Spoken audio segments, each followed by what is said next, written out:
Welcome everyone to this new video. Today I'm going to present you 4 calculators that have been created in collaboration with Marco Capiotti, that is a master chef that lives in India and own a company that makes professional pizza oven.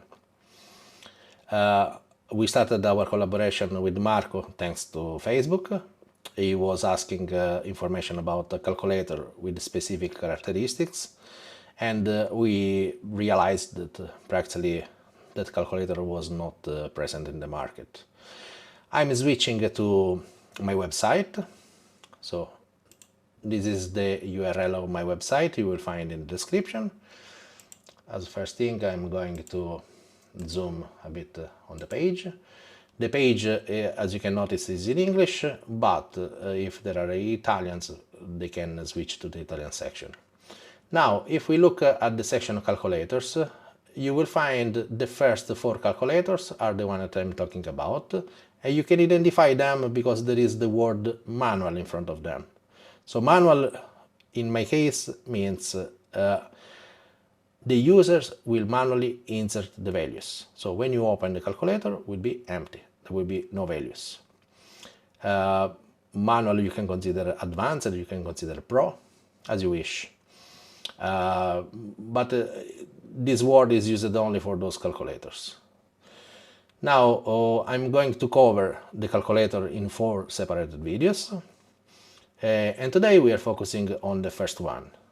Just to be clear, those calculators, the first one is talking about round pizza with direct dough method.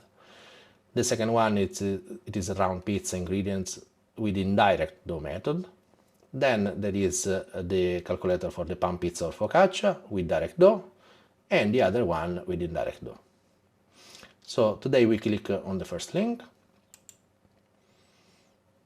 Is opening the calculator, and as you can notice, the calculator starts with no information. Now, if there are some terms that are unknown, you can always find this link for the glossary of terms. Let us make a simple recipe, something like a Napolitan style pizza. For example, I want to make 4 pizzas today. I want to use a dough of 260 grams, as written here.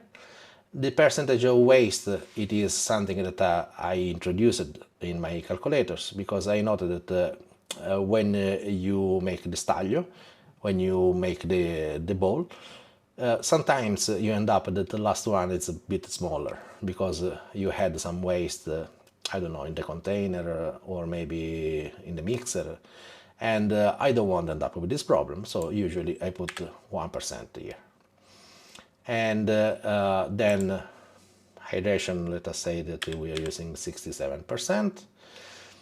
Yeast type, let us say that I have dry yeast, and I'm putting here 0.2%. Then something like 2.5%, and fat, I'm not using any fat, in this case referring to oil. So as you can notice, after I filled up all mandatory fields, those mandatory fields are the one with the asterisks. This section on the right, it is filled up. In this section we can find that the total of the weight to prepare, it is 1 kilo 50 grams, including the waste. And this total it is containing everything, every single ingredients. Now the list of ingredients and weights, it is separated here. So what you need is to have a good scale and to scale exactly those amounts. When you have done, if you are happy, you want to save this information, you can of course print the page, but then you can also share the page. If you want to share, first click this button, save before share. This button, what it's doing is transferring all the values that we inserted here in the top bar, in the URL. Now you don't need to learn this part, but actually you can find that there are 4 pieces, and there is weight to 60, waste 1, and so on. This is important because if we send to one of our friends, or if we save in the computer the URL, let us try to open this URL. You will notice that automatically it will have all the details here. I will recalculate the totals. Now you can use those buttons here at the bottom, like a copy link. This is copying the link to share to Facebook, Messenger, WhatsApp, and so on. You can send it via email. There is always a section to leave some comments. So if you want to leave comments in the website, in every page you will find this section. If you have any comments, you can write even in the video. I'm going to put this video in the page as well. For this reason, I'm splitting in 4 videos. And nothing. I hope you find interesting this. And if you haven't done yet, I suggest you to subscribe to my channel in order to receive notification about the new videos. Thank you. Bye.